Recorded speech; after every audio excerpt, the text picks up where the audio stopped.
عقیدہ امامت، امامت کا درجہ نبوت اور رسالت ملنے کے بعد ملتا ہے۔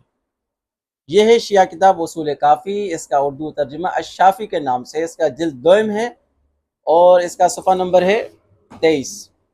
اس میں لکھا ہوا ہے حضرت امام جعفر صادق علیہ السلام سے سنا کہ اللہ تبارک تعالیٰ نے حضرت ابراہیم علیہ السلام کو پہلے عبد بنایا، پھر نبی، اس کے بعد رسول، اور اس کے بعد خلیل، اور خلیل بنانے کے بعد امام بنایا۔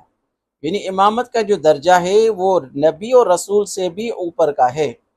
اس وجہ سے حضرت ابراہیم علیہ السلام کو عبد بنانے کے بعد نبی بنایا، اور نبی کے بعد رسالت۔ یہ تو بات ٹھیک ہے کہ رسالت تب ملتی ہے جب نبی بنے، نبی بننے کے بغیر رسالت نہیں مل سکتی۔ اس کے بعد ان کے ہاں یہ ہے کہ خلیل بنا، پھر اس کے بعد امام بنا، یعنی امامت کا درجہ ان کی ہاں نبی اور رسول بننے کے بعد ملتا ہے۔ چلو تو یہ تو ہے ابراہیم علیہ السلام کی امامت، جن کو نبوت اور رسالت کے بعد امامت ملی۔ شیعہ جن کو امام مانتے ہیں، کیا ان کو نبوت اور رسالت ملی؟ اگر نہیں ملی تو وہ حضرت ابراہیم علیہ السلام سے اوپر کیسے ہو گئے؟ ان کا درجہ حضرت ابراہیم علیہ السلام سے اوپر کیسے پہنچ گیا؟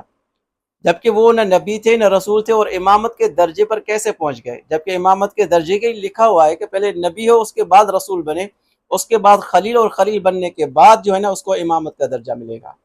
تو یہ اس طرح یہ شیعہ جو عقیدہ امامت ہے وہ اس روایت امام جعفر صادق کی اس روایت سے بھی باطل ثابت ہوا۔